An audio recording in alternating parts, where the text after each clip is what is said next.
दोस्तों, कुछ ही दिनों के बाद ईद उल अजहा यानी कि बकरा ईद का त्योहार आने वाला है।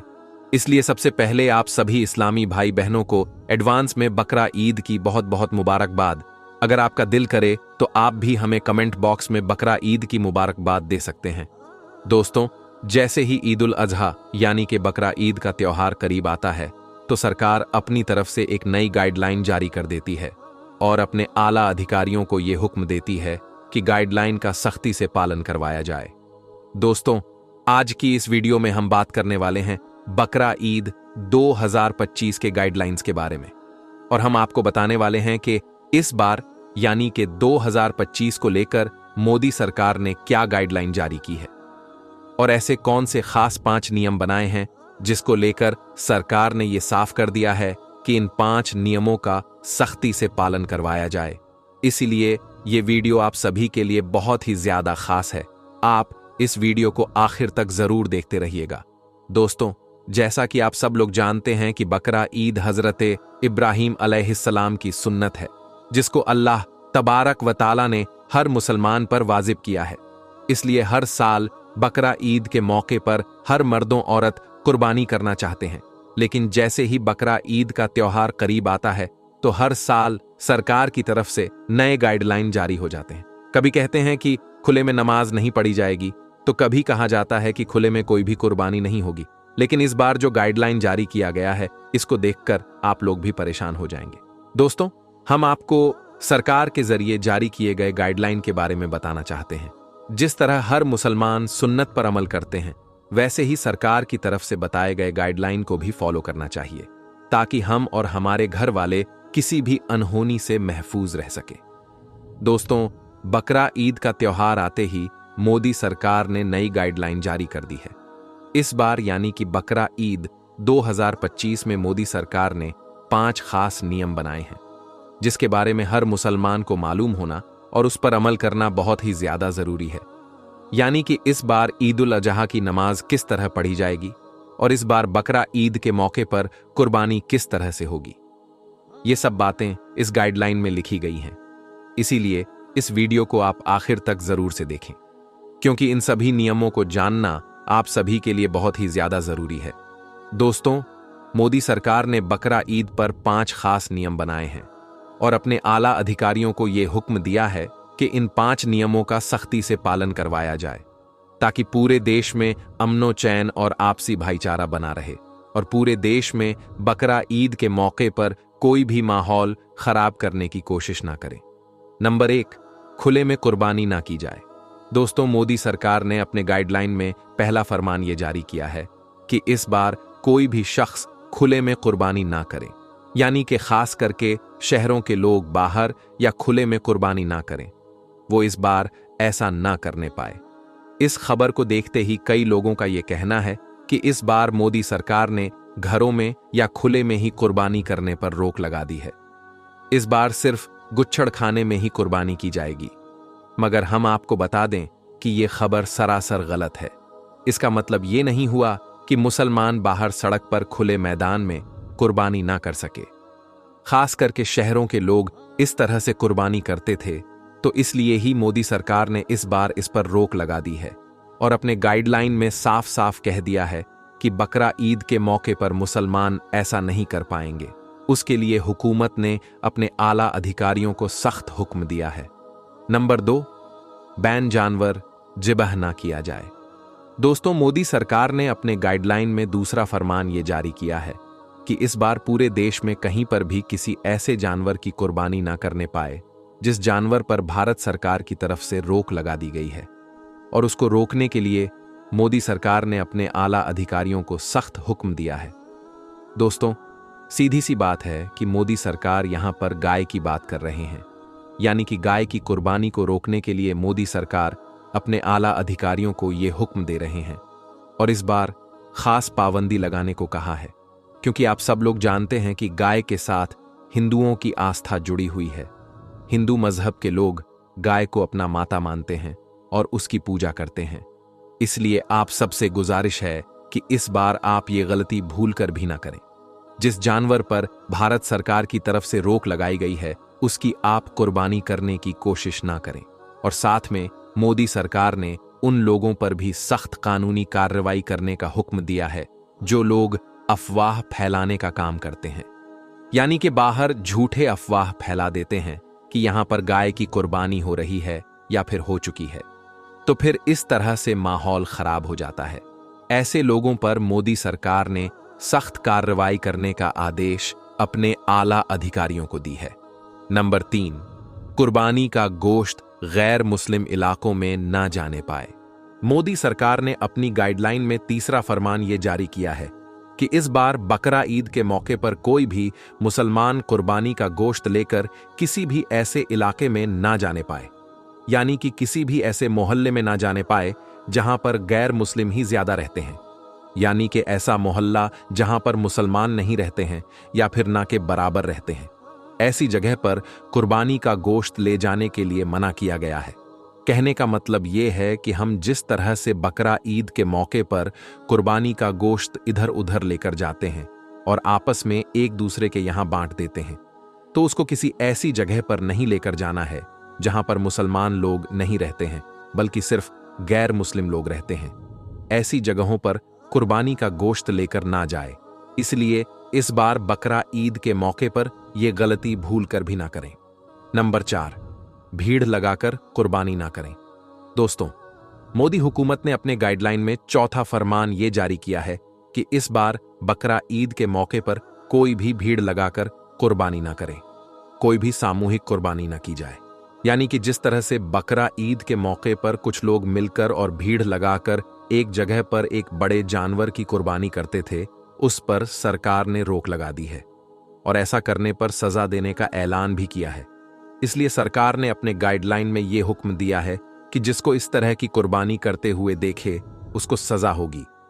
इसलिए इस तरह की कुर्बानी ना करें और अपने घर में कुर्बानी करें, बाहर या मैदान में या फिर भीड़ लगाकर कुर्बानी ना करें।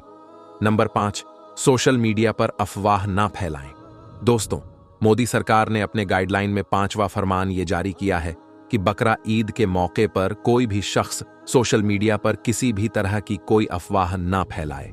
उसके लिए सरकार ने अपने आला अधिकारियों को यह निर्देश दिया है कि सख्ती के साथ इन नियमों का पालन करवाने की कोशिश करें। दोस्तों, इस कानून को हर मुसलमान फॉलो करने की कोशिश करे, इसके खिलाफ वर्जी करने की बिल्कुल भी कोशिश ना करें। तो दोस्तों, हम उम्मीद करते हैं कि आपने इस वीडियो को गौर से देखा, सुना और समझा भी होगा। बकरा ईद आने से पहले पहले इस वीडियो को जितना हो सके उतना शेयर कर दें ताकि सभी को इन 5 नियमों के बारे में पता चले और सभी मुसलमान भाई बहन इस कानून का पालन करें। दोस्तों, अब आपको 5 ऐसे काम बताते हैं, 5 ऐसी गलतियों के बारे में बताते हैं जिनके बारे में अल्लाह के प्यारे नबी ने फरमाया है कि बकरा ईद के मौके पर ये 5 गलतियां आप भूल कर भी ना करें, वरना आप लोग तबाह और बर्बाद हो जाओगे। नंबर 1, हैसियत हो तो कुर्बानी जरूर करें। दोस्तों, सबसे पहला काम तो यह है कि आप बकरा ईद के मौके पर कुर्बानी करना ना भूलें। यानी कि बकरा ईद के मौके पर आप इस बात को जरूर याद रखें कि अगर आप कुर्बानी करने की हैसियत रखते हैं तो आपको चाहिए कि आप बकरा ईद पर अल्लाह की रजा के लिए कुर्बानी जरूर करें, क्योंकि अल्लाह के प्यारे नबी ने इरशाद फरमाया है कि जो शख्स कुर्बानी करने की हैसियत रखता है लेकिन फिर भी वो कुर्बानी नहीं करता है तो उसको चाहिए कि वो हमारी ईदगाह के करीब भी ना आए। मतलब कि इस बात पर अल्लाह के प्यारे नबी ने इतनी नाराजगी जाहिर की है। और यही नहीं, अल्लाह के प्यारे नबी ने यह भी इरशाद फरमाया है कि कुर्बानी करने वालों को कुर्बानी के जानवर के एक एक बाल के बदले अल्लाह ताला एक एक नेकी अता करता है। इसलिए अगर आप कुर्बानी की हैसियत रखते हैं तो बकरा ईद के मौके पर आप कुर्बानी जरूर करें। नंबर 2, दिखावा ना करें। दोस्तों, दूसरी गलती है बकरा ईद के मौके पर दिखावा करना। याद रखें, बहुत से लोग ऐसे हैं जो बकरा ईद के मौके पर कुर्बानी के जानवर का दिखावा करते हैं, अपने कुर्बानी के जानवर को बाजारों में घुमाते और फिराते हैं और लोगों से कहते फिरते हैं कि हमने ये जानवर 50,000 का खरीदा है, ये इतने किलो का जानवर है। इस तरह से वो दिखावा करते हैं। याद रखें, यह भी एक बहुत बड़ी गलती है। बकरा ईद के मौके पर आप किसी भी तरह का कोई दिखावा ना करें। कुर्बानी सिर्फ और सिर्फ अल्लाह की रजा के लिए करें, किसी दिखावे के लिए ना करें। अल्लाह के प्यारे नबी ने इरशाद फरमाया है कि बकरा ईद के मौके पर जिसने खुशदिली और सवाब की नीयत से अल्लाह की राह में कुर्बानी की तो अल्लाह ताला उसको जहन्नुम की आग से महफूज फरमा देगा। नंबर 3, दूसरों की भावनाओं को ठेस ना पहुंचाएं। दोस्तों, बकरा ईद के मौके पर आप कोई भी ऐसा वैसा काम भी ना करें जिससे दूसरे धर्म के लोगों को बुरा लगे, उनकी भावनाओं को ठेस पहुंचे। याद रखें, इस्लाम हमें सब धर्मों की इज्जत करना और आदर करना सिखाता है। इसीलिए आप बकरा ईद के मौके पर कोई भी ऐसा वैसा काम हरगिज ना करें जिससे किसी और को बुरा लगे और उनकी भावनाएं आहत हों। जैसे कि गाय के साथ हिंदू भाइयों की आस्था जुड़ी हुई है, वो गाय को माता मानते हैं, उसकी पूजा करते हैं, इसलिए आप गाय की कुर्बानी का दिखावा ना करें। गाय के साथ आप कोई भी ऐसा वैसा काम ना करें जिससे हिंदू भाइयों को बुरा लगे, क्योंकि हमें हमारा इस्लाम यही सीख देता है। नंबर 4, गरीबों की मदद करें। दोस्तों, बकरा ईद के मौके पर आप अपने आसपास के गरीब लोगों का भी जरूर ध्यान रखें और उनकी जितनी हो सके मदद भी करें, क्योंकि अल्लाह के प्यारे नबी जब भी ईद उल फितर और ईद उल अजहा का त्योहार आता था तो दिल खोलकर गरीबों की और बेसहारा लोगों की मदद करते थे। इसके अलावा बकरा ईद के मौके पर जब आप अपने घर में कुर्बानी करें तो उसका गोश्त आप अकेले ही ना खाएं, बल्कि आप उसके 3 हिस्से करें। उनमें से पहला हिस्सा आप अपने रिश्तेदारों को या जान पहचान वाले लोगों में बांटें, दूसरा हिस्सा गरीबों को या मिस्कीन लोगों में बांटें और तीसरा हिस्सा आप अपने खुद के लिए अपने घर में रखें। मगर कुछ लोग कुर्बानी का सारा गोश्त ही अपने घर में रख लेते हैं, गरीबों और मिस्कीनों का ख्याल नहीं करते हैं। याद रखें, यह भी एक बहुत बड़ी गलती है, इसको भी आप बकरा ईद के मौके पर भूल कर भी ना करें। और नंबर 5, कुर्बानी की फोटो सोशल मीडिया पर ना डालें। दोस्तों, 5वीं गलती यह है जिसको बहुत से मुसलमान बकरा ईद के मौके पर करते हैं, वो ये है कि बहुत से लोग कुर्बानी के जानवर की फोटो या कुर्बानी करते वक्त की फोटो या वीडियो सोशल मीडिया पर अपलोड कर देते हैं, जैसे कि व्हाट्सएप, फेसबुक या यूट्यूब पर अपलोड कर देते हैं। याद रखें, यह भी एक बहुत बड़ी गलती है। आप बकरा ईद के मौके पर यह गलती भी भूल कर ना करें। कुर्बानी सिर्फ और सिर्फ अल्लाह ताला की रजा के लिए करें, ना कि लोगों को दिखाने के लिए। इसके अलावा बकरा ईद का त्योहार आने से पहले पहले आप अल्लाह ताला का शुक्र भी अदा करें, क्योंकि हम और आप बहुत खुशनसीब हैं जो अल्लाह के करम से हमें एक और ईद उल अजहा का त्योहार नसीब हुआ है। ना जाने कितने ही लोग ऐसे हैं जो पिछली बार हमारे साथ में थे, मगर वो इस बार इस दुनिया में नहीं है, यानी कि उनका इंतकाल हो चुका है। इसलिए आप बकरा ईद के मौके पर अल्लाह ताला का शुक्र भी जरूर अदा करें कि या अल्लाह, तेरा लाख लाख शुक्र है कि मुझे आपके करम से एक और ईद उल अजहा मनाने का मौका नसीब हुआ। दोस्तों, कुछ ही दिनों के बाद में बकरा ईद आने वाली है और बकरा ईद के मौके पर मुसलमान जानवरों की कुर्बानी देने वाले हैं। लेकिन जैसे ही बकरा ईद करीब आती है तो कुछ ना समझ लोग इसको लेकर तरह तरह के सवाल उठाने शुरू कर देते हैं। वो कहते हैं कि मुसलमान बकरा ईद क्यों मनाते हैं और बेजुबान जानवरों की कुर्बानी क्यों देते हैं, इसके पीछे क्या वजह है। आज की इस वीडियो में हम आपको बकरा ईद को लेकर पूरी मालूमात देने वाले हैं और आपको बताने वाले हैं कि मुसलमान बकरा ईद क्यों मनाते हैं और इस दिन जानवरों की कुर्बानी क्यों दी जाती है। इसीलिए आज की ये वीडियो आप सभी के लिए बहुत ही खास है। आप हिंदू हो या मुसलमान, आप इस वीडियो को आखिर तक जरूर देखें। प्यारे दोस्तों, जैसा कि आप सभी को मालूम है कि हर त्योहार को मनाने के पीछे कोई ना कोई वजह या कहानी जरूर होती है। उसी तरह से बकरा ईद को मनाने और कुर्बानी देने के पीछे भी इस्लाम में एक वाक्य है। याद रखें, अल्लाह ताला अपने महबूब बंदों से यानी कि अपने नबी और पैगंबरों से बहुत मोहब्बत किया करते हैं और वक्त वक्त पर उनका इम्तिहान भी लेते रहते हैं।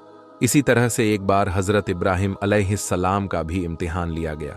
हजारों साल पहले की बात है कि एक रोज हजरत इब्राहिम अलैहिस्सलाम अपने घर में आराम फरमा रहे थे कि उनकी आंख लग गई, यानी कि आप पर नींद गालिब हो गई।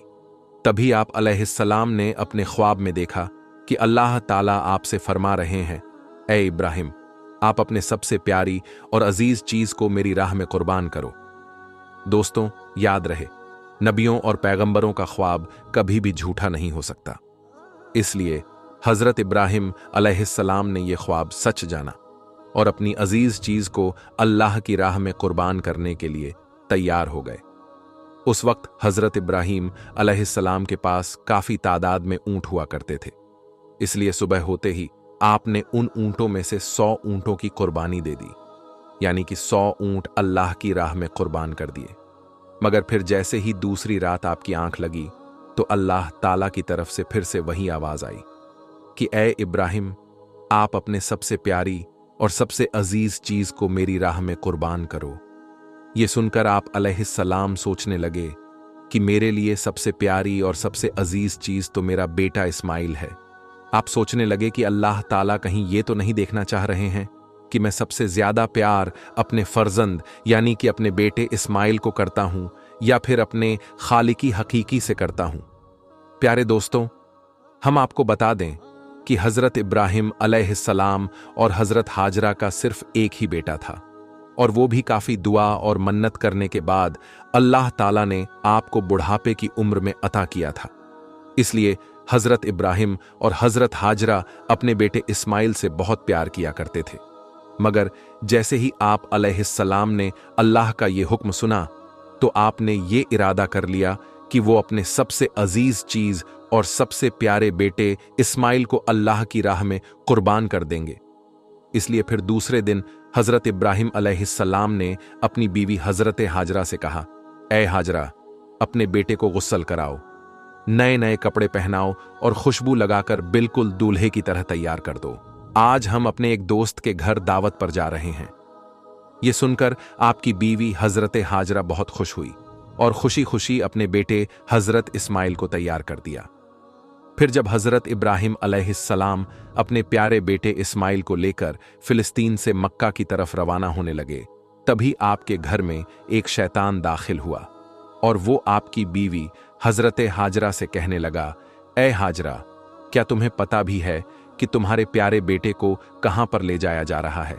तुम्हारे बेटे को तुम्हारा शौहर किसी दोस्त के घर दावत पर नहीं ले जा रहा है, बल्कि तुम्हारे प्यारे बेटे इस्माइल को कुर्बानी करने के लिए ले जाया जा रहा है, यानी कि मारने के लिए ले जाया जा रहा है।